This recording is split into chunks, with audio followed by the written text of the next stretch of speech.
Mulai. Ya, silakan. Ayo mulai. Itu Bu Rita. Assalamualaikum warahmatullahi wabarakatuh. Ibu Linda.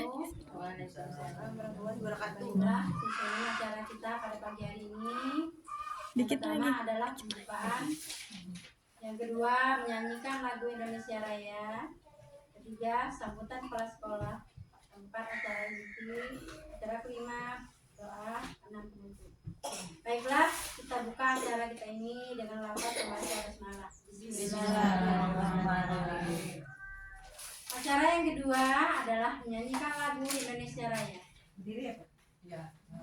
Ya, berdiri nih. Ya. Mohon semuanya berdiri di sini. Berdiri dulu, abisan nyanyi dulu, abisan kamu nak. Nyanyi dulu nak.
Selesai. Silakan duduk kembali. Acara yang ketiga adalah sambutan kepala sekolah kepada ibu kepala sekolah. Kami silakan.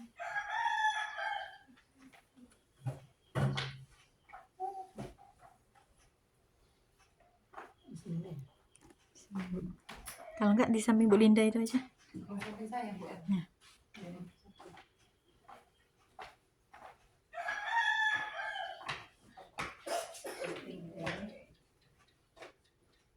Assalamualaikum warahmatullahi wabarakatuh. Waalaikumsalam warahmatullahi wabarakatuh.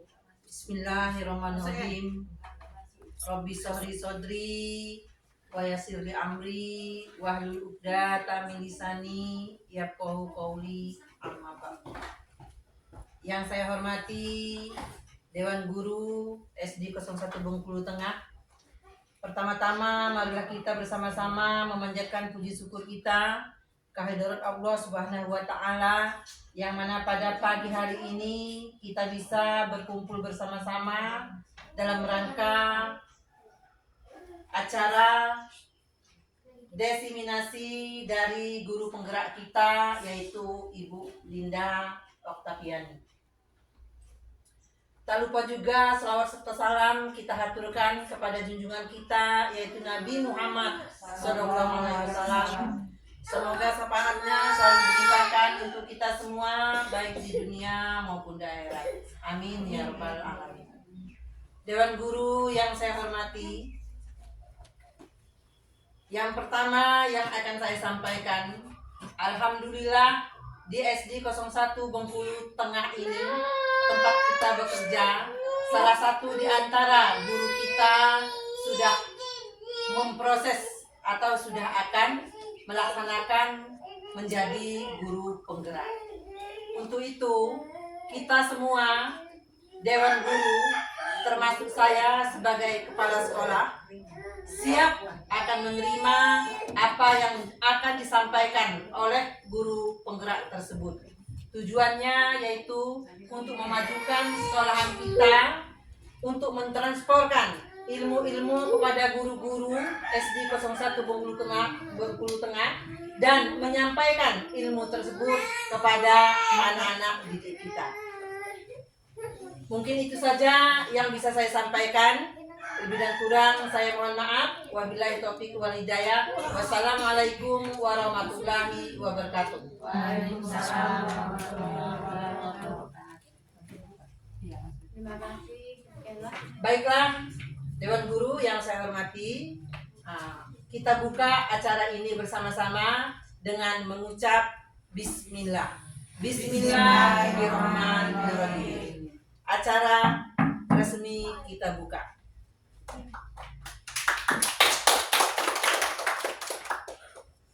Sekianlah pimpinan kepala sekolah. Dan terus membuka acara kita. Lanjut acara keempat adalah acara inti. Ya, terima kasih Ibu Juwita.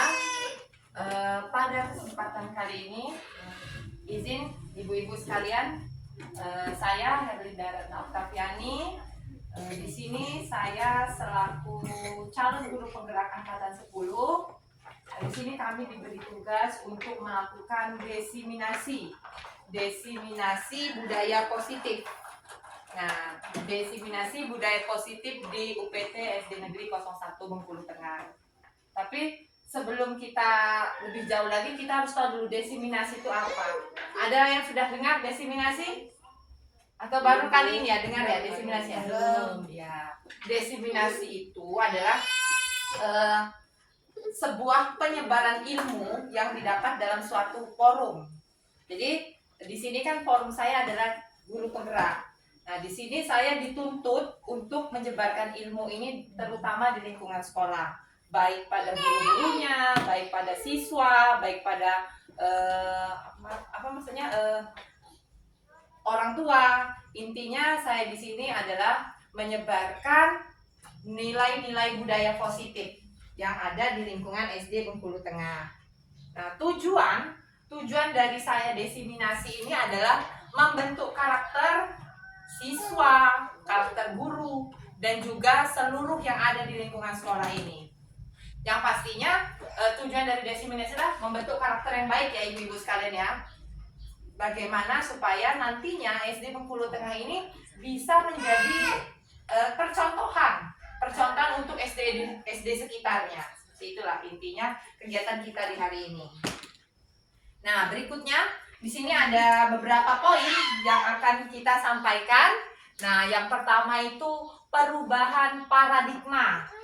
Kemudian juga kita akan membahas disiplin positif.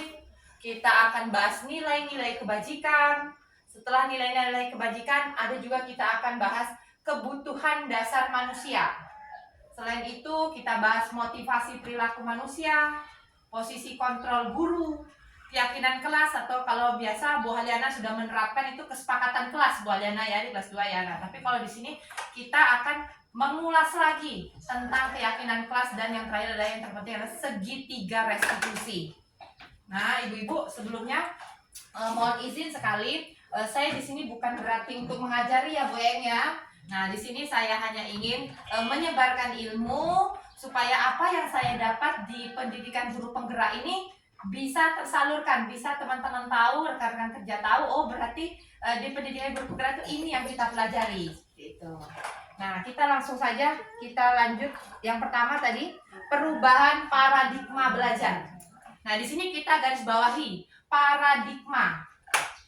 Ketika kita mendengar kata paradigma, ibu-ibu sudah terpikir belum paradigma itu apa? Atau baru dengar juga? Apa baru dengar ya, Bang ya? Ya, paradigma itu adalah bentuk perspektif kita, cara pandang kita, terus lagi bentuk keyakinan kita. Itu yang namanya paradigma. Jadi di sini berdasarkan kurikulum yang sudah kita pakai, kurikulum 2013 ya, Merdeka ya. Tapi sebagian kita masih pakai 2013. Nah, di sini kita belajar perubahan paradigma, perubahan pandangan kita, perspektif kita, perubahan keyakinan kita terhadap cara belajar itu seperti apa. Nah, saya jelaskan. Nah, di sini saya bacakan sedikit ya. Pembelajaran dengan paradigma baru, yaitu pembelajaran yang berpusat pada siswa, yang menyesuaikan, saya garis bawahi 2, kodrat alam dan kodrat zaman. Saat ini berdasarkan filosofi Ki Hajar Dewantara. Ki Hajar Dewantara itu kan Bapak Pendidikan Nasional kita ya, yang mewujudkan profil pelajar Pancasila. Tapi saya jelaskan sedikit dulu. Di situ ada tulisan kodrat alam dan kodrat zaman. Nah, kalau kodrat alam itu artinya ciri khas, bakat ya, bakat dari dalam diri sendiri. Contohnya kita di sini, Bu Eeng, kita nggak bisa meniru Bu Eeng. Bu Eeng ini punya bakat menyanyi ya, dan tidak semua guru punya bakat menyanyi. Bahkan saya juga nggak punya. Nah, itulah kodrat alam yang ada di Bu Eeng. Misalnya Bu Haliana, Bu Haliana ini sangat ahli di bidang menyulam, Bu Haliana. Menyulam apa Bu Haliana? Menyulam. Nah, itu ada salah satu kodrat alam Bu Haliana. Nah, jadi tujuannya perubahan paradigma itu bagaimana cara kita mengajar, tidak lagi memfokuskan anak itu hanya pada nilainya saja, nilai pengetahuan. Tapi kita ulik lagi, kita lihat lagi kodrat alamnya mana. Oh, ternyata si A ini kodrat alamnya dia nggak suka belajar tapi sukanya main bola. Karena kita harus mengakui bahwa sekolah kita ini juara umum ya Bu Ernawati ya. Juara umum bahkan bukan dari segi akademis kan seperti itu. Kita dari segi yang lain. Dari segi tahfiz, kemudian dari segi azan Bu Evi ya. Kita juara umum. Tapi untuk yang lomba-lomba seperti pengetahuan kita belum. Nah, disinilah tugas kita merubah mindset kita, merubah cara berpikir kita, merubah keyakinan kita. Bagaimana kita melihat seorang peserta didik itu pasti punya kelebihan. Jadi memang ada istilah tidak ada manusia yang sempurna, tapi kita cari kesempurnaan di setiap manusia itu pasti ada. Cuma kadang-kadang susah juga menemuinya. Saya pun juga masih belajar. Oke, lanjut lagi. Nah, di sini kan ini sebagian udah melaksanakan kurikulum Merdeka ya, Bu Juwita ya melaksanakan ya. Bu Juwita, Bu Rensi melaksanakan. Nah, ini nilai-nilai profil pelajar Pancasila. Profil pelajar Pancasila itu kalau dinyanyiin, beriman dan bertakwa pada Tuhan yang Esa dan berakhlak mulia, berkebinekaan global, gotong royong mandiri, kreatif dan bernalar kritis. Nah, jadi itu dibuat dengan lagu apa ya, Nek Delman Bu ya. Nah, dengan supaya apa? Supaya kita sebagai, kan namanya merdeka ya, bebas, tapi bukan berarti bebas secara seutuhnya, bebas tapi terstruktur, maksudnya tersusun dengan rapi. Nah, kita bahas sedikit nih, beriman dan bertakwa. Contoh yang bisa kita terapkan seperti apa ya kira-kira Bu Adana ya? Beriman dan bertakwa yang paling atas itu apa Bu Adana kira-kira? Saling menghargai. Iya, saling menghargai karya teman, peduli dengan teman. Ya, benar sekali itu. Kemudian apalagi yang ini, Ibu Eci, apa Ibu Eci? Yang bergotong royong, apa nilainya kira-kira itu? Di situ apa? Di situ berkolaborasi. Iya, berkolaborasi membuat mading. Jadi kita terapkan seperti itu. Jadi yang namanya kurikulum Merdeka ya memang susah-susah gampang ya. Setiap kali perubahan kurikulum pasti ada penyesuaian. Nah, di sini kita mulai belajar. Tapi yang terpenting di antara 6 nilai profil pelajar Pancasila ini yang pertama adalah nilai ketuhanan ya Bu Evi ya. Paling pertama ada nilai ketuhanan. Kenapa? Karena di kurikulum Merdeka kita itu mementingkan adab baru ilmu. Jadi posisinya ilmunya di bawah, adabnya di atas. Iya, benar sekali. Sebenarnya ya nggak cuma kurikulum Merdeka. Di kurikulum 2013 kita juga ya punya nilai pengetahuan. Tapi di kurikulum Merdeka ini kita lebih fokuskan lagi yang pertama adalah beriman dan bertakwa. Saya yakin dan percaya bukan cuma agama Islam. Memang di lingkungan kita ini, lingkungan SD Bengkulu Tengah. Ya silakan masuk Bu Rensi. Di SD Bengkulu Tengah ini mayoritas hampir semuanya kita 100% Islam. Tapi di luar sana saya yakin agama itu pasti mengajarkan yang baik semua ya Bu Eng ya. Tidak ada satupun agama yang mengajarkan yang tidak baik. Makanya pentingnya kita sebagai tenaga pendidik, bagaimana cara kita istilahnya itu mendidik anak ini adabnya dulu baru ilmunya. Ilmunya itu menyesuaikan seperti itu. Oke, kita lanjut lagi. Nah, di sini ada kepalan tangan, teori kontrol.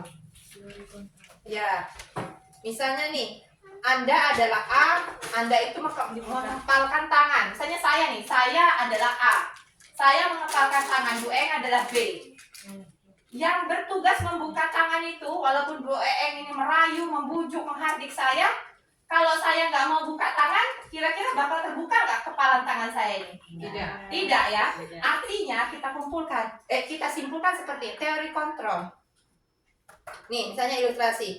Guru mengontrol diri, kemudian ada juga misalnya orang tua memaksa untuk membuka atau mengubahlah perilakunya itu, tapi itu tidak akan terjadi kalau diri sendiri tidak ingin mengubahnya. Nah, di sini nggak kelihatan ya, teori kontrol.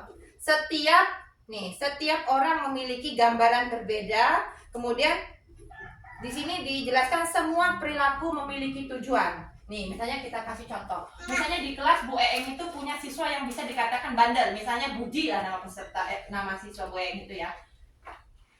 Kita harus melihatnya dari segi yang bagus dulu, seperti itu. Kenapa kok dia bisa berlaku seperti ini? Pasti punya alasan dan punya tujuan tertentu. Nah, seperti itu. Jadi si Budi ini tidak akan berubah perilakunya pasti gitu-gitu aja kalau nggak dia sendiri yang berubah. Itulah yang namanya teori kontrol. Nah, kita lanjutkan lagi. Nah, di sini sebelum kita lanjut lagi, coba saya tanya dulu, kira-kira seberapa penting sih menciptakan suasana positif di lingkungan sekolah? Kira-kira kalau menurut Bu Evi gimana? Penting nggak menciptakan suasana positif? Iya, sangat penting sekali ya. Bu Rensi setuju sangat penting sekali menciptakan budaya positif? Iya, saya rasa semua guru, semua tenaga pendidikan, bahkan bukan hanya guru, orang tua dan semua orang pasti menginginkan yang namanya suasana yang positif di lingkungan sekolah itu. Tujuannya agar apa? Agar lingkungan itu menjadi aman, menjadi nyaman, dan pastinya juga menguntungkan untuk kita semua ya. Oke, kita lanjut lagi.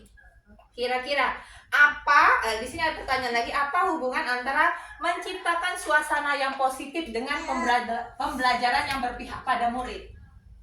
Tapi sebelum menjawab ini, mungkin Bu Erna bisa memahami pembelajaran yang berpihak pada murid itu seperti apa, Bu Erna? Ini sering digalak-galakkan loh, tapi sudah paham belum? Kira-kira pembelajaran yang berpihak pada murid itu seperti apa? Atau masih agak membayang-bayang ya, seperti itu ya? Keterangannya dulu. Oh ya, jadi di sini ya yang di baris terakhir ini pembelajaran yang berpihak pada murid. Nah, ini kan di kurikulum Merdeka kan sering sekali diomongin, maksudnya kata-kata ini pembelajaran berpihak pada murid ini sering sekali muncul. Atau Bu Eng pernah dengar atau masih agak ramang-ramang gitu ya, remang-remang gitu. Ini saya jelaskan sedikit ya. Pembelajaran berpihak pada murid itu balik lagi ke yang tadi. Kita tidak bisa melihat seorang itu hanya dari satu sisi, satu angle saja, satu perspektif saja. Kita harus melihat dia dari banyak sisi. Nah, pembelajaran berpihak pada murid itu artinya kita cara mengajarnya itu bukan hanya saja textbook aja. Kita bisa ubah sekali-sekali. Misalnya kita ajak mereka keluar lapangan seperti Bu Eng kan, misalnya membaca di bawah pohon dengan seperti apa misalnya kan. Nah, itulah pembelajaran yang berpihak pada murid. Intinya murid itu nggak selamanya harus belajar matematika 1 kali 2 kali 3 kali 4 itu aja terus. Kita bisa aplikasikan misalnya nih dengan cara misalnya Bu Rensi dengan cara mengukur tinggi badan, itu kan matematika juga sebenarnya kan, matematika. Tapi ya memang ibu-ibu saya pun mengakui bahwa kalau pembelajaran seperti itu pasti energinya pasti ini ya terkuras ya.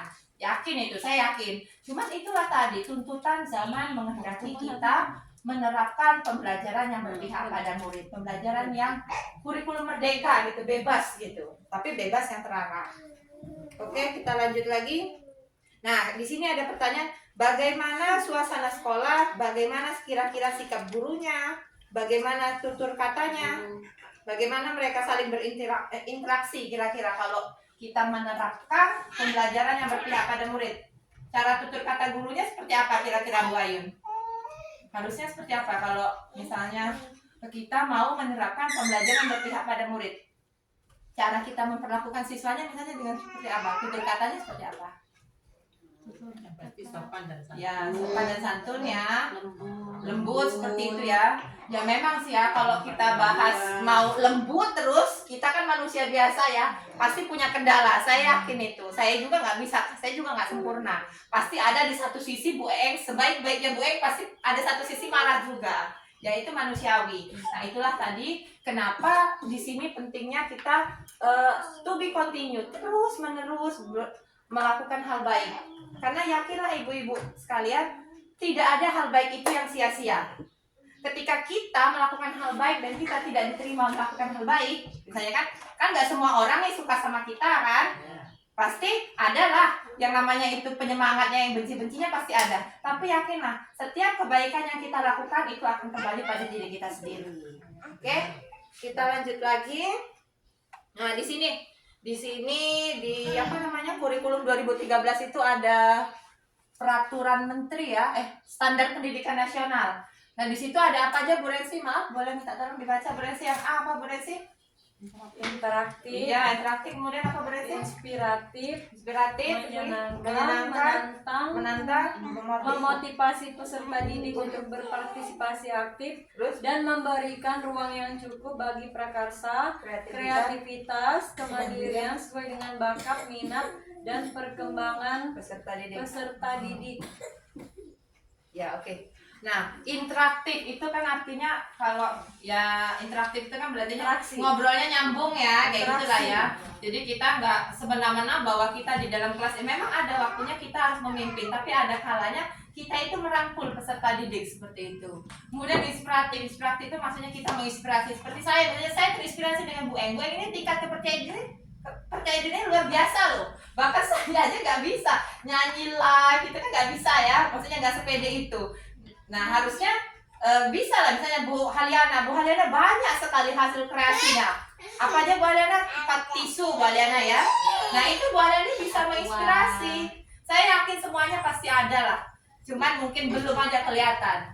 Kemudian menyenangkan itu sudah pasti. Menantang yang di sini maksudnya adalah pembelajaran itu membuat anak murid ini semakin bersemangat. Misalnya hari ini Bu Rensi ngajarin anak-anak, kalian hari ini silakan misalnya lihat video ini kemudian simpulkan. Besok ya tulis, besok apa lagi. Intinya seperti itu, menantang. Kemudian apa lagi tuh? Memberikan ruang yang cukup kreativitas nih. Kemarin kan baru-baru ini lah Bu Erna ya, kita juara Bu Erna ya. Nah, itu kan artinya Bu Eeng sebagai wali kelas ini memberi ruang yang cukup loh untuk siapa nama peserta didiknya Bu Eng yang juara itu Afan dan sama Arif. iya, berarti kita harus mengapresiasi Bu Eng ini memberikan ruang yang cukup untuk anak-anak didik mau bersemangat. Bahkan saya yang malu, saya belum pernah ibaratnya belum pernah maksudnya menghasilkan anak yang bisa juara. Saya bangga sama Bu Eng ini sebenarnya karena beliau bisa. Oke, lanjut lagi nih. Salah satu hal yang paling penting adalah kita perlu menghilangkan rasa takut dalam diri siswa sehingga mereka merasa aman. Hanya dengan demikian, semua murid dapat belajar dengan rasa tenang tanpa tekanan dan nyaman. Ya itu tadi, kita lihat apa misalnya kelebihannya. Ya kita misalnya nih kayak siapa yang juara renang itu gue? Ini Arif. Iya, Arif itu kita nggak bisa. Arif kamu harus hafal perkalian 1 sampai 10, nggak bisa kan? Kita nggak bisa maksa dia karena ya nggak semua orang itu sempurna. Tapi kita bisa paksa dia. Kamu bisa mungkin harus juara di kabupaten untuk renang. Nah seperti itulah kira-kira. Oke, lanjut lagi. Nah di sini disiplin positif. Kalau disiplin pasti tahu lah ya, apa sih disiplin? Apa ya? Ada yang tahu? Disiplin apa? Ya, benar sekali Bu Juwita, waktu. Nah, di sini pendekatan yang mengajarkan bagaimana cara kita mengontrol diri dan menguasai serta memilih tindakan yang berasal dari motivasi dan mengacu pada nilai-nilai kebajikan universal. Artinya kita ya disiplin ini Ya, gampang-gampang susah ya. Kenapa dikatakan gampang-gampang susah? Penerapan disiplin ini kan nggak butuh kayak kita ngebalikin tangan ya ibu bapak ya, ibu-ibu ya. Contohnya Bu Juwita. Bu Juwita ini berhasil mendidik anak muridnya, siswanya itu sekarang itu mandiri, bisa membersihkan kelas sendiri Bu Juwita ya. Tapi kalau kita lihat lagi Bu Juwita itu butuh waktu lama loh, hampir 1 tahun, benar nggak Bu Juwita? Iya, hampir 1 tahun mendidik peserta didik. Artinya kalau kita berbicara disiplin positif, mungkin efeknya nggak sekarang, mungkin juga setelah dia lulus, atau juga berikutnya. Jadi namanya kita disiplin positif itu nggak, istilahnya nggak langsung instan seperti itu ya, pasti butuh banyak proses lah, banyak prosesnya. Oke, lanjut lagi. Nah, nilai-nilai kebajikan. Nah, nilai-nilai kebajikan ini kita ambil dari nilai-nilai kebajikan itu nilai-nilai kebaikan maksudnya ya. Kita fokusnya sama nilai yang di profil pelajar Pancasila tadi. Apa profil Pancasila tadi? Beriman dan bertakwa, kemudian mandiri ya.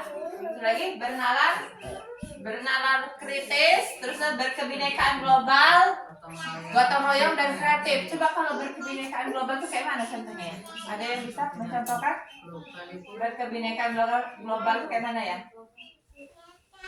Contohnya itu misal dalam agama ya. Ya, dalam agama misalnya Agama Islam gitu. Itu harus saling saling menghargai ya, contohnya seperti itu ya. Berbeda suku juga, misalnya kita di sini ada suku Lampung, suku Jawa, suku Ogan. Nah, kita bagaimana kita nggak underestimate, nggak menganggap bahwa suku ini wah mentang-mentang logatnya ini kasar, wah itu jelek, nggak seperti itu. Jadi artinya berkebinekaan global itu menghargai perbedaan yang ada.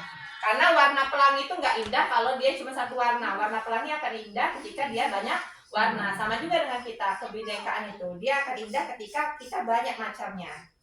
Oke, lanjut lagi. Kebutuhan dasar manusia, KDM. Kalau kita kenal istilahnya KDM ya, kebutuhan dasar manusia. Nah, di sini di lingkaran yang pertama apa Bu Bisa bantu baca Bu Yang pertama apa? Ya, yang di lingkaran bertahan hidup. bukan penguasaan, kemudian terus lagi kasih sayang dan rasa diterima, kemudian kebebasan, kesenangan, dan yang terakhir bertahan hidup. Nah, ini 5 kebutuhan dasar manusia, bukan cuma siswa. Coba ulangi Ibu Naila, baca lagi apa aja itu tadi, 5 kebutuhan dasar manusia, dibaca apa aja? Penguasaan yang diterima, kemudian kesenangan, kebebasan, dan bertahan hidup. Nah, ini 5, nggak cuma kita aja sebenarnya, dari anak kecil sampai besar juga pasti punya 5 kebutuhan dasar ini. Contohnya misalnya seperti ini. Kalau misalnya bertahan hidup, misalnya makan, tempat tinggal kan. Misalnya ambil contoh, pernah nggak ibu-ibu ngelihat anak-anaknya itu makan saat jam pelajaran? Ya pernah ya. Pasti ya respon pertama mungkin saya juga mungkin pernah marah ya kalau saya betul. Cuman ya kita lihat dulu, oh dia ini makan di kelas karena apa? Apa karena memang dia ini nggak sarapan, atau di rumahnya itu nggak difasilitasi untuk sarapan, atau seperti apa? Nih contoh lagi kita yang paling mudah sekali, kasih sayang ibu-ibu, kasih sayang dan rasa diterima. Nah ini sering sekali terjadi di sekolah kita. Maaf sekali, anak-anak yang dari broken home, anak-anak yang dari orang tuanya pisah ya, itu banyak sekali kan. Kita nggak bisa mengatakan dia itu nakal, nggak. Cuma kan kadang mereka itu apa ya, caper gitu ya, cari perhatian. Nah, seperti itulah caper. Ada mungkin di kelas Bu Eng, kita nggak usah sebut nama lah, mungkin ada Bu Engnya, ada beberapa ya, ada beberapa anak yang kalau kita ulik, oh ternyata kebutuhan dasarnya ini kurang, makanya dia seperti ini. Makanya si anak ini kok cari masalah, terus masuk kantor, terus pengen bener namanya itu masuk daftar hitam itu. Karena apa? Oh berarti kebutuhan dasarnya itu ada dari 5, itu ada yang kurang ya. Kayak kita lah, misalnya kaki meja ini 4, kalau cuma 3 pasti dia agak ya pincang lah. Sama juga si anak ini tadi, ketika ada salah satunya yang kurang, otomatis dia akan melakukan sesuatu sehingga ya bikin ibaratnya kerusuhan seperti itulah, ributan gitu. Oke, lanjut lagi, motivasi perilaku manusia. Nah, motivasi perilaku manusia yang pertama apa? Boleh dibantu baca? Menghindari ketidaknyamanan dan hukuman. Kemudian apa lagi? Mendapatkan imbalan atau penghargaan. Kemudian menjadi diri sendiri dan menghargai nilai-nilai yang dicapai. Nah, ada 3 ya, ada 3 motivasi perilaku manusia. Tapi sebelum kita bahas itu, kan motivasi itu kan ada yang muncul dari diri sendiri, ada yang dipengaruhi orang lain, benar kan? Seperti itu kan? Nah, 1 dan 2 yang ini menghindari sama mendapat imbalan itu muncul dari orang, bukan pure, bukan dari hatinya sendiri. Ada rasa gak nyamannya gitu. Nah, di sini saya buletin. Nah, menghindari dan ketidaknyamanan itu motivasi eksternal, motivasi dari luar, bukan pribadi dia sendiri. Misalnya nih, saya ke sekolah datang tepat waktu karena apa? Mungkin karena saya takut kena marah Bu Erna. Nah, itulah yang namanya menghindari ketidaknyamanan. Contoh juga misalnya anak-anak, misalnya dia mengerjakan tugas tapi asal-asalan karena apa? Karena takut kena marah Bu Eng, misalnya seperti itu. Itu yang namanya motivasi eksternal. Sama juga mendapatkan imbalan atau penghargaan. Nah, kalau yang motivasi dari diri sendiri itu kita kenal dengan motivasi intrinsik atau internal, motivasi yang tumbuh dari diri sendiri. Nah, ini pasti ya nggak mudah ya menumbuhkan hal-hal seperti itu, pasti butuh banyak waktu ya untuk menumbuhkan, apalagi kita mengajar di SD. Kita mengajar di anak-anak yang masih kelas rendah, masih anak-anak yang belum akil balik, pasti susah untuk mendapatkan atau memunculkan motivasi ini. Tapi ya kita harus terus berusaha lah, intinya seperti itu. Oke, lanjut lagi di sini materinya. Program kebajikan ya nih, program bentuk-bentuk program kebajikan atau apresiasi. Nih biasanya dari bentuk dukungan ya, kalau kita ngasih apresiasi ya. Kemudian lagi pengakuan secara konsisten. Apresiasi itu contohnya kayak mana sih? Ngasih hadiah ya. Kalau dulu kan kita setiap naik kelas kasih hadiah Bu Erna ya.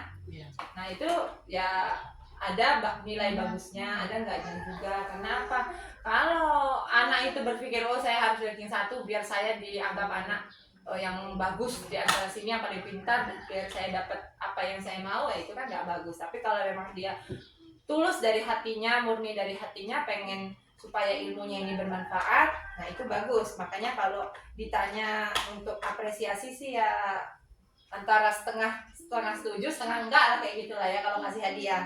Ada juga karena kan kalau kita misalnya nih kemarin yang dapat hadiah, yang dapat piala kan lomba apa ya? Lomba azan Bu Evi ya. Lomba azan sama lomba renang ya.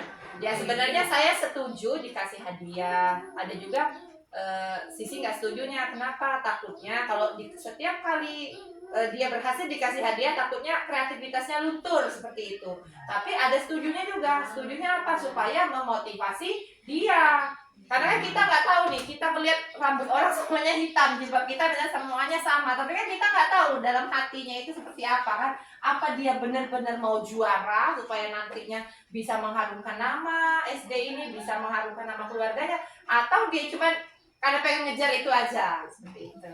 Oke, lanjut lagi. Oke, kita lanjut nih hukum. Nih kita bahas hukuman, konsekuensi dan restitusi. Pernah dengar ini? Hukuman, konsekuensi, dan restitusi? Kata mana antara 3 itu yang pernah didengar? Hukuman, konsekuensi, restitusi. Yang pernah dengar yang mana? Hukumannya. Konsekuensi pernah dengar? Ya. Restitusi. Ya kita jelaskan ya. Oke. Nah, di sini kita lihat dulu nih. Yang pertama itu, ini kan dibagi 3 ya, ini ada hukuman, ini konsekuensi, ada restitusi. Tapi di atasnya ini dibagi menjadi 2, identitas gagal dan identitas sukses. Kenapa?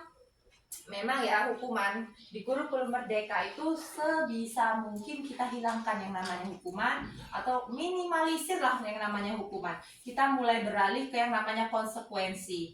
Kita mulai beralih ke namanya restitusi. Nah, kita bahas lagi. Kalau konsekuensi artinya di awal pembelajaran kita sudah pasang, kayak saya itu di misalnya Bu Haliana lah, di kelas Bu Haliana udah kesepakatan kelas, tertib segala macam itu kan, kalau anak nggak melanggar peraturan berarti dia harus misalnya mengerjakan ulang tugas, itu namanya kan konsekuensi kan. Kalau restitusi itu hasil rembukan, hasil musyawarah. Nih kan misalnya kita kan bentar lagi mau naik ajaran baru ya. Nah, kita adakan yang namanya restitusi. Caranya seperti apa? Misalnya gini, pas naik kelas, kita ajak anak-anak itu bermusyawarah membentuk kesepakatan kelas. Kesepakatan kelas misalnya, nah kalau misalnya ibu lagi ngejelasin kamu makan itu bagus nggak kira-kira? Kalau nggak bagus, apa yang kamu langgar? Nah, itu kan hasil kesepakatan. Yang namanya restitusi itu hasil kesepakatan. Tapi kalau konsekuensi, memang ada sih kadang-kadang yang hasil kesepakatan. Tapi ada juga kadang-kadang itu hanya gurunya aja yang buat. Guru aja. Guru yang buat kita, misalnya Bu Juwita buat, nggak boleh terlambat, masuk harus tepat waktu, sepatu harus di luar. Itu Bu Juwita yang buat. Itu namanya konsekuensi. Kalau dia melanggar, dia harus ikut peraturan. Misalnya kalau dia melanggar dia harus ngepel, maaf tapi itu kan nggak boleh lagi ya. Atau misalnya kalau dia melanggar dia harus misalnya menambah jam belajarnya, seperti itu. Itu namanya konsekuensi. Tapi kalau restitusi itu hasil musyawarah, seperti itu. Itu bedanya. Tapi sama-sama semuanya bagus kok. Konsekuensi bagus, restitusi bagus. Oke, lanjut lagi. Nih kira-kira nih di situ ada yang namanya kita diajak mengisi. Di kolom yang ini ya, itu hukuman atau konsekuensi. Kira-kira nanti ibu-ibu lihat ini, kalimat ini kira-kira masuk hukuman atau konsekuensi. Misalnya nih Bu Eng nih kira-kira ya, kalimat pertama nih Bu Eng. Mencatat 100 kali di dalam buku dengan kalimat saya tidak akan terlambat lagi karena terlambat sekolah. Kira-kira hukuman atau konsekuensi itu kira-kira? Iya benar sekali, itu hukuman ya. Kan kalau sebenarnya kalau terlambat ya nggak ada nyambung-nyambungnya ya sama nulis di buku ya. Kecuali misalnya seperti ini, misalnya kita ambil contoh misalnya ini, lari mengelilingi lapangan basket 2 kali karena terlambat 10 menit untuk pembelajaran PJOK. Ini hukuman apa konsekuensi kira-kira? Untuk pembelajaran PJOK konsekuensi kan? Kalau untuk pembelajaran PJOK konsekuensi karena apa? Kan pembelajaran PJOK kan kesehatan. Tapi kalau misalnya Bu Juwita lagi ngajarin matematika, anak-anak misalnya disuruh lari, itu nggak nyambung. Kita boleh memberikan dia istilahnya sebagai pengingat dia loh bahwa dia ini beneran salah. Tapi kira-kira nyambung nggak? Misalnya nih Bu Epi, pembelajaran Bu Epi misalnya anak-anak ini terlambat lah misalnya ya. Terus Bu Epi nyuruh bersihin WC, kan nggak nyambung itu artinya. Harusnya Bu Epi tambahkan misalnya anak-anak ini baca kalimat syahadat, istighfar, segala macam kan, seperti itu. Nih di sini misalnya murid diminta misalnya mengganti kertas tugas teman yang telah dicoret. Misalnya nih andaikan Budi mencoret kertasnya Abi. Jadi Budi ini sudah ngeganti. Itu konsekuensi atau hukuman kira-kira? Konsekuensi. Iya, konsekuensi artinya dia yang mengganti ini sudah melakukan tanggung jawab. Oke, mari kita lihat sama-sama. Ya benar sekali, benar Bu tadi jawaban benar. Kalau dia mengelilingi lapangan basket 2 kali saat pembelajaran PJOK itu konsekuensi karena ya sesuai artinya. Kalau yang tadi catat 100 kali kalimat saya tidak akan terlambat karena lambat masuk ya nggak sesuai. Harusnya kamu ini misalnya nih ya, misalnya contoh saya, misalnya ada anak terlambat, misalnya kita kasih nama Jupri lah, misalnya dia ini Jupri ini terlambat masuk kelas. Nah kita kasih kalimat menulis itu kan gak nyambung, tapi mungkin kita bisa kasih alternatif, Jupri kamu 10 menit, kan kamu terlambat 10 menit, berarti kamu 10 menit lagi lebih lama belajar di kelas ini. Udah itu kamu store apa yang kamu baca, apa yang kamu pelajari selama 10 menit, nah itu baru nyambung kan, seperti itu. Oke, next lanjut lagi, posisi kontrol guru. Posisi kontrol guru itu ada 5. Apa aja Bu Erna? Maaf Bu Erna, boleh bantu baca Bu Erna? Posisi kontrol guru. Untuk posisi kontrol guru itu ada 5. Yang pertama itu menghukum. Hukum. Kemudian Yang kedua membuat rasa bersalah. kemudian Yang ketiga teman. Keempat memantau. Dan yang kelima manajer. ya manajer. Oke. Nah, di sini susah ya ngeliatnya. Nih misalnya kalau penghukum, guru itu biasanya dengan menyakiti. Memang nggak, ya saya juga sebenarnya nggak sempurna juga. Saya pernah di posisi penghukum. Dan yang terbaik itu adalah posisi yang tadi, yang di bawah-bawah penghukum itu ya, manajer dan lain sebagainya tuh. Posisi pemantau, posisi teman. Karena apa? Karena secara nggak langsung kalau penghukum itu bikin anak mentalnya down. Kemudian apa lagi? Kalau kita menghukum anak itu, memang dia takut. Ada juga memang ya kita nggak ini ya, tapi ya seminimal mungkin lah yang namanya hukuman itu kita tiadakan. Memang susah-susah gampang. Kenapa susah-susah gampang? Kan setiap orang itu punya karakter berbeda ya. Ada yang kadang kita pakai lemah lembut, bisa kita tangani, dia bisa berubah, dia bisa sadar diri. Tapi ada yang sudah keras, oh ternyata di sananya lebih keras lagi. Kita cuman bilang, kamu ini ya kurang rapi, bajunya compang-camping, rupanya di rumahnya lebih keras lagi, bahkan mungkin pakai pukulan atau lain sebagainya. Makanya di kurikulum Merdeka ini kita menanganinya itu dengan cara persuasif, dengan cara sentuh hatinya seperti itulah, supaya gimana caranya ditiadakanlah hukuman. Ya memang susah-susah gampang ya, cuman ya kita berusaha. Oke. Nah di sini ada, saya kecewa sekali dengan kamu. Ini contoh-contoh kalimatnya. Nah di sini dijelaskan nih, kalau saya kecewa sekali, ibu nih capek loh sama kamu, ibu kecewa loh sama kamu, itu berarti dia berada di berada di posisi pembuat orang merasa bersalah. Terus lagi kalau misalnya penghukum nih, kamu selalu yang paling terakhir, kamu ini paling BO titik-titik bintang-bintang misalnya, itu kan artinya penghukum kan? Ya sama sih ya, saya juga nggak sempurna, saya di sini cuma hanya menularkan saja, jadi saya juga masih berusaha. Bahkan sudah tahu belajar ini baru nggak, oh ternyata kemarin itu yang saya lakukan sama si A, si B itu salah, ternyata kurang tepat, seperti itu. Memang susah sih ibu-ibu ya, untuk menjadi orang sabar itu susah, benar Bu Evi ya. Karena kan kita itu guru, digugu dan ditiru, dimanapun kita berada, sikap dan perilaku kita itu dilihat orang.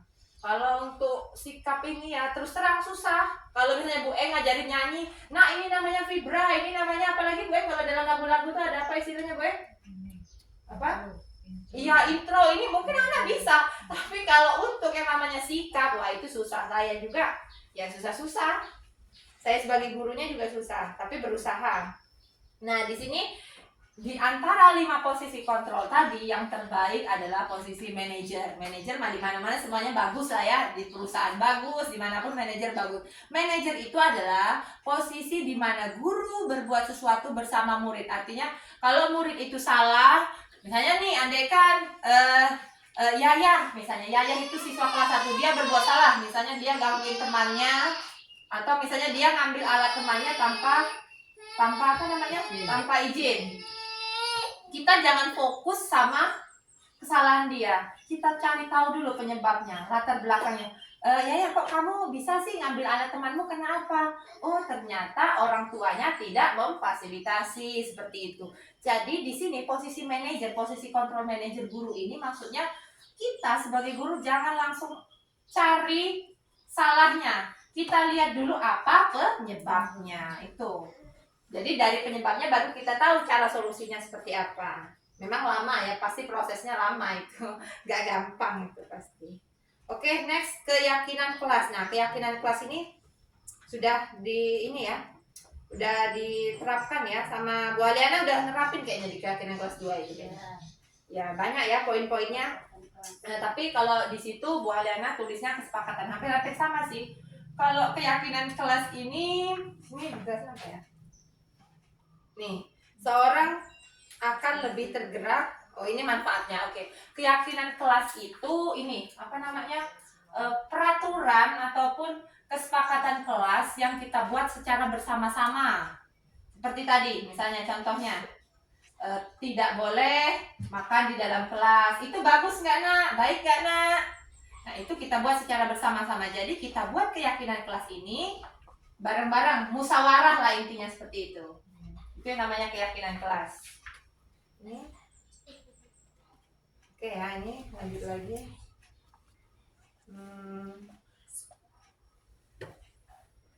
Nah, contohnya ini nih.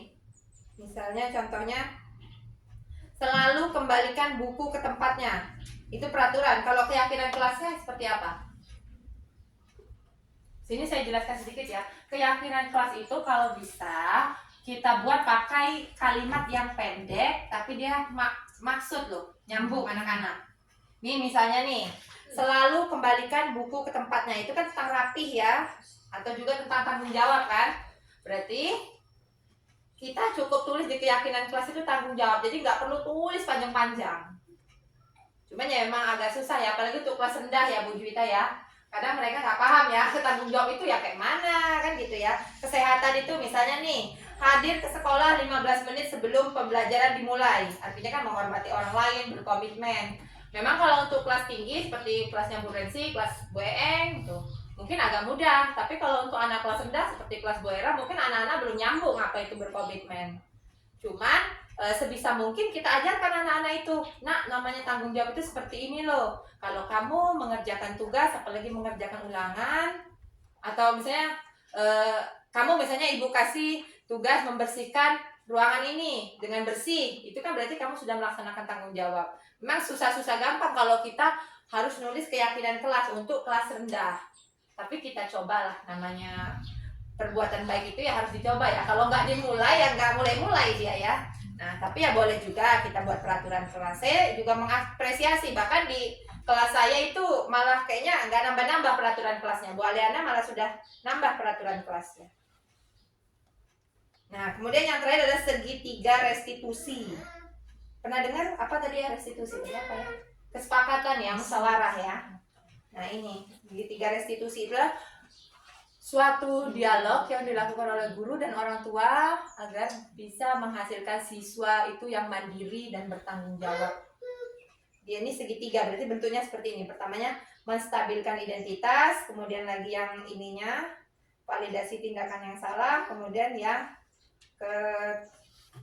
ketiganya menanyakan keyakinan. Maaf Bu Resi, boleh dibantu membaca yang menstabilkan identitas? Nggak kebaca ya? Jadi saya bacain dulu ya. Menstabilkan identitas itu contohnya prinsip membuat kesalahan adalah bagian dari pembelajaran sehingga akan menggeser identitas gagal ke identitas sukses. Terus yang kalau validasi tindakan, maaf Bu Rensi boleh dibantu baca yang ini. Prinsip yang ini. Prinsip setiap perilaku berusaha memenuhi kebutuhan tertentu, maka guru perlu bersikap proaktif untuk mengenali dan mengakui kebutuhan murid untuk memperbaiki hubungan dengan murid. Oke, iya. Ya, benar sekali. Terima kasih Bu Rensi. Nah, di situ menstabilkan identitas. Contohnya misalnya misalnya anak nih berbuat salah, misalnya kita anggapkan misalnya seperti ini. Hamdani, anak kelas 2, misalnya saat pembelajaran PKN misalnya, dia makan di kelas saat belajar, guru menjelaskan dia makan di kelas. Kita panggil anaknya, kita tanya dulu, "Nak, kenapa kamu tahu dipanggil ke sini? Kok bisa sih? Kenapa? Karena apa? Benar gak kamu tadi makan di kelas?" Kita tanya, kira-kira makan di kelas itu bagus nggak kalau dilakukan di saat orang lagi belajar? Memang makan itu nggak salah, orang lapar pasti makan kan? Tapi kalau makannya di dalam kelas, kira-kira bagus nggak, sopan nggak seperti itu? Jadi kita jangan langsung, "Hamdani, sini kamu ini sudah makan di dalam kelas, sudah nggak bersih," dan nggak boleh seperti itu.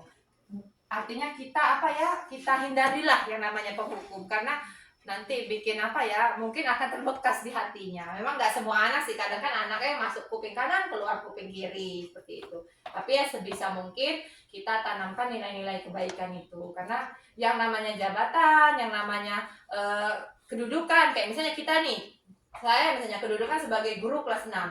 Anak-anak itu masih SD, masih kelas 6 kan. Saya marahin terus. Yang diingat anak-anak itu cara saya memperlakukan dia waktu kecil, waktu dia sekolah. Mungkin ya pasti ingat juga lah pembelajaran-pembelajaran yang saya lakukan, tapi kan yang paling diingat adalah sikap dan perilaku. Makanya sebagai seorang guru sangat-sangat dituntut kita itu mengajarkan anak itu bagaimana ibaratnya itu menanamkan budi pekertinya sedemikian mungkin. Makanya di kurikulum Merdeka yang pertama adalah ketuhanan, beriman dan bertakwa. Jadi adab dulu baru ilmu, seperti itu. Oke, ini nggak bisa jalan ya. Oke, saya rasa cukup. Mungkin ada yang bisa ditanyakan, Bu Eng? Ada permasalahan di kelas? Bu, apa yang dimaksud dengan prinsip perilaku? Oh ya, prinsip perilaku ya, tadi ya. Ya, prinsip perilaku itu kan ini loh, apa namanya? Cara pandang kita gimana kita memperlakukan orang. Ibaratnya gini lah bahasa kasarnya, cubit daging sendiri, sakit nggak kalau mau cubit daging orang, kan seperti itu. Kalau kita berkata kasar dengan orang lain, kira-kira orangnya ngebatin nggak kayak gitu kan? Ya, saya juga sebenarnya nggak sempurna juga, saya pasti melakukan kesalahan. Bahkan saya sadar diri kalau dulu-dulu saya banyak salahnya. Nah, itulah tadi keyakinan, prinsip keyakinan. Bagaimana cara kita mengubah keyakinan kita itu untuk menjadi guru yang menginspirasi, mencontohkan nilai-nilai kebaikan, seperti itu. Ayo, ada yang mau ditanyakan lagi? Bu Juwita misalnya, curhat atau gimana? Di kelasnya Bu Juwita? Ada Bu Evi, curhat Bu Evi? Gimana kira-kira? Tahu Bu Erna? Coba bagaimana caranya menghadapi anak ngeyel itu biar kita itu bisa bertutur kata yang baik dengan anak, nggak emosi gitu. Ya, benar itu, saya juga belajar itu sebenarnya banyak ya. Kalau teori kan kita harus ini ya, kalau teori berdasarkan teori kan kita harus lemah lembut segala macamnya. Memang namanya sikap perilaku itu nggak dibentuk dengan memudahkan, tapi yang terpenting adalah kita dituntut untuk tidak menyakiti dia. Yang pertama, sudah tidak menyakiti dia, kita sentuh hatinya, hati terdalamnya dulu kita sentuh. Tapi ya namanya sikap, kita nggak bisa, oh kamu ini nggak sopan gara-gara sekolah di SD Bengkulu Tengah. Bengkulu Tengah itu nggak pernah diajarin segala macam. Itu nggak bisa, karena namanya anak, dia berada di sekolah, itu kan cuma beberapa jam. Sedangkan banyaknya kan di luar. Sedangkan dengan lingkungannya, jadi kan ada 3, lingkungannya ngaruh, orang tuanya ngaruh, sekolahnya ngaruh. Jadi tapi sedemikian mungkin kita sabarlah. Innallaha ma'as sabirin. Allah bersama orang-orang yang sabar. Walaupun saya juga kadang nggak sabar-sabar juga, bener aja saya juga nggak sabar-sabar. Tapi berusaha kita terapkan bagaimana kita di agama kita kan, di agama Islam kan ada di kalimat dalam Al-Quran itu innallaha ma'as sabirin. Allah bersama orang-orang yang sabar. Memang kalau untuk melakukan kebaikan Bu Epi ya, tidak semua orang itu kita udah niat baik nih, orang anggapnya baik kan, seperti itu kan. Karena kita udah niat baik, taunya dia menganggapnya beda-beda gitu kan, apa segala macam, caper lah segala macam. Tapi yakinlah, apapun yang kita lakukan yang namanya hal baik itu akan kembali ke diri kita. Dan untuk membentuk anak itu ya susah. Misalnya kita seperti Bu Epi punya budaya ngomongnya lemah lembut. Sumatera punya budaya ngomongnya agak keras ya Bu Erna ya. Nah itu beda memang. Cuman ya itu tadi, kita sebagai manusia ya bagaimana kita mencontohkan hal-hal baik. Oke, ada lagi yang ditanyakan Bu Rensi? Silakan ditanyakan. Ada. Ayo. Saya nanya nih. Iya, silakan. Untuk kurikulum Merdeka, ini memang semua kita setengahnya kita serahkan kepada anak-anak. Jadi kita melihat bagaimana keahlian anak tersebut, sehingga gurunya bisa memfasilitas anak tersebut. Nah, yang saya tanyakan, ini di kurikulum Merdeka ini tidak mementingkan apakah itu dia paham pelajaran di bidang akademik atau non akademik. Yang penting kita melihat itu yang diampu oleh anak tersebut apa. Nah, setelah itu baru kita latih. Dan selanjutnya untuk bahasa Indonesia, ini khusus untuk bahasa Indonesia menurut saya, terutama di bidang membaca. Kalaupun anak tersebut belum bisa membaca, apakah itu harus dinaikkan? Itu saja Bu. Baik, terima kasih. Ya memang bahasa Indonesia itu kan kita menekankan membaca ya, membaca itu penting. Cuman gini, di satu sisi seperti ini, kita sebenarnya kalau naik kelas nggak naik kelas itu sudah nggak ada lagi di aturan kurikulum 2013 juga. Sejak tahun 2013 kurikulum 2013 tidak boleh lagi mengatakan tidak naik kelas kan, seperti itu. Tapi ya kondisi real di kenyataannya kita nggak mungkin lah mau maksain dia kan seperti itu. Mungkin adalah opsi-opsi atau pilihan lain yang akhirnya mungkin meninggal kelaskan si anak ini, buat dia stuck dulu, berhenti dulu di sini, nggak usah naik dulu seperti itu. Kuncinya itu seperti ini, Bu. Kuncinya itu di awal pembelajaran, di awal tahun kita itu adakan pendekatan yang interaktif dengan wali murid si anak ini. Bapak, Ibu, mohon waktunya bisa nggak ke sekolah? Saya ada keperluan sekian-sekian misalnya kan. Kita jelaskan kondisi anak ini. Pak, Bu, ini anaknya mohon maaf sekali kurang lancar membaca misalnya seperti itu. Nah, bagaimana kelanjutannya ke depannya? Karena di sini untuk mata pelajaran misalnya di kelas 2 itu kan lebih susah lagi, itu harus dinaikkan seperti apa. Kita harus punya track record, punya catatan bahwa anak ini sudah dibimbing loh, intinya seperti itu. Misalnya pas dia naik kelas, misalnya kita anggap lain misalnya namanya Putra lah, misalnya Putra ini naik ke kelas 2 misalnya dari kelasnya Bu Juwita, naik misalnya ke kelas 2 dia masih nggak baca gitu ya. Kita panggil orang tuanya, kita bilangin, Pak, Bu, ini sekian-sekian anaknya kurang baca ini segala macam kan misalnya. Kita 3 bulan lagi kita panggil lagi. Kita bilangin, Pak, Bu, ini saya sudah berusaha loh. Ini saya sudah berusaha, temannya misalnya si Joko ini udah bisa baca loh, ini sekian-sekian. Kalau yang ini masih, kita nggak boleh dong, ini mau masih nggak nyambung juga kan, nggak mungkin. Ini mah masih agak kurang gitu loh, agak belum semangat gitu kan. Jadi gimana ini Pak, Bu? Apakah Ibu bersedia mengeleskan dia? Karena sekolah kami ya terus terang saja di sini memang bukan hanya segi pengetahuan, tapi juga bukan cuma segi kreasi-kreasi yang lain, pengetahuan juga diperlukan, terutama membaca. Jadi dilihat Bu Erna, dilihat selama beberapa itu. Jadi pas dia tuh kenaikan kelas, lihat konsekuensinya. Bapak, Ibu, ini ketika mau kenaikan kelas, anak ini harus punya nilai standar KKM, Bapak Ibu. Contohnya untuk apalagi pelajaran-pelajaran tertentu seperti PAI ya Bu Ibu ya, Bahasa Indonesia, lagi PPKN. Bagaimana kami tidak meninggal kelaskannya kalau dia baca saja tidak bisa? Memang kalau untuk penerapan susah ya, apalagi kalau kita ya itu tadi, kita kan setiap orang itu beda kepala, beda isi otak Bu Eng ya. Kadang kita bilang anak ini alangkah baiknya didiamkan dulu di kelas 1 atau di kelas 2 karena dia sepertinya kurang mampu kalau untuk naik. Cuman ya itu tadi catatannya, kita punya catatan. Jangan tiba-tiba, si Putra ini nggak boleh naik gara-gara gini. Enggak. Kita panggil dulu, ya minimal 3 kali lah. Orang kalau kita manggil kan panggilan 1, SP1, SP2, SP3, out kan gitu ya. Kita panggil. Jadi pas naik kelas, kita bilangin, Pak, Bu, ini bahasa Indonesia loh pelajarannya. Bahasa Indonesia pelajaran pokok, kan 3 kan yang penting itu ya.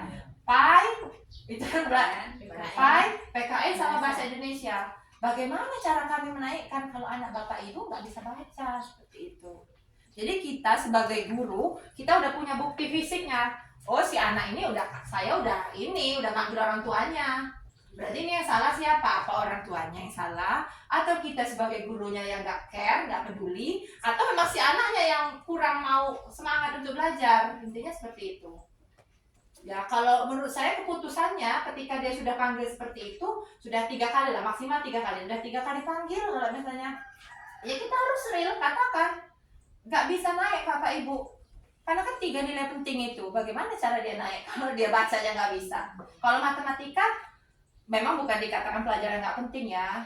Intinya kan dari kurikulum 2013 hingga ke kurikulum Merdeka itu 3 pelajaran itu penting semua. Bahkan kalau di ngisi rapot itu di atas PAI, PKN, Bahasa Indonesia. Itu nilai 3 penting. Kalau itu ada yang kurang dari KKM, itu bisa nggak lulus kan? Seperti itu. Nah, seperti itu ya, bisa ya. Oke. Cukup ya? Cukup ya? Oke, cukup ya. Terima kasih Ibu-ibu sekalian. Terima kasih. Semoga apa yang disampaikan ini bisa kita terapkan. Yang pastinya ini tidak mudah, pasti butuh waktu ya Ibu-ibu semua ya.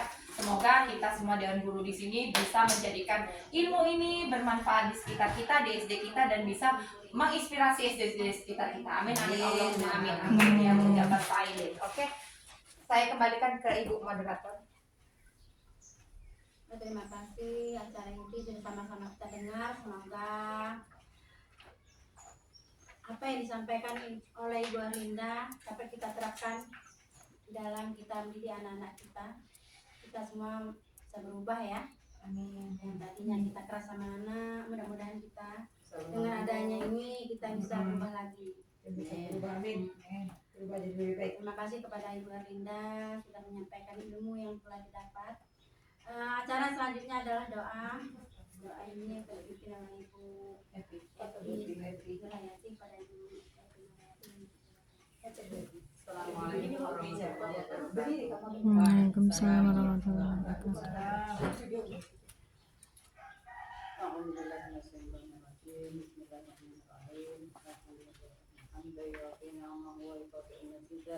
Ya Rabbana kami sama yang baik di sholati wa alim sultanik.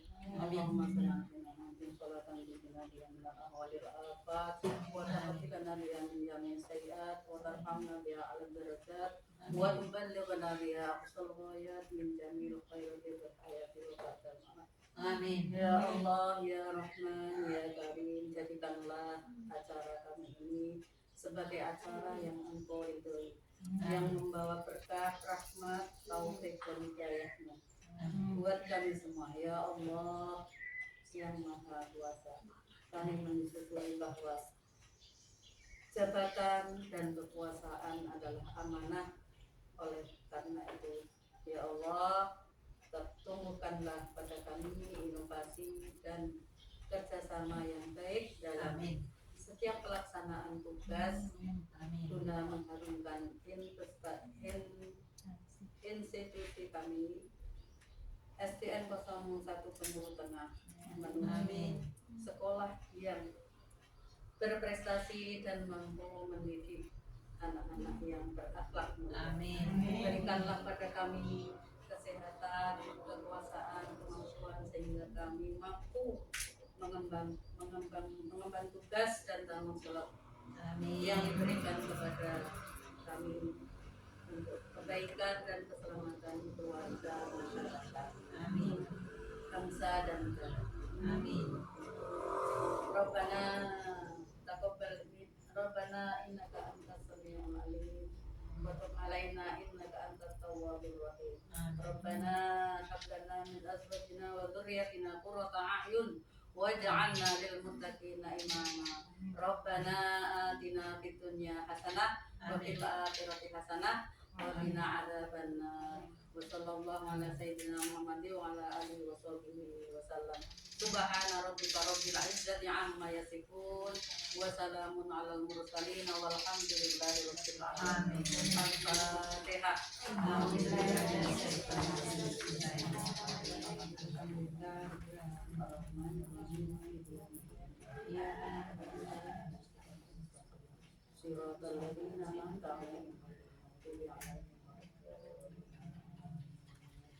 Wassalamualaikum warahmatullahi wabarakatuh. Waalaikumsalam warahmatullahi wabarakatuh. Demikianlah doa yang telah disampaikan dipimpin oleh Bu Evi Wilayati. Acara yang keenam adalah penutup. Marilah kita tutup acara ini dengan lafaz hamdalah. Alhamdulillahirabbil alamin. Oh, ini lagi, rekam lagi dia.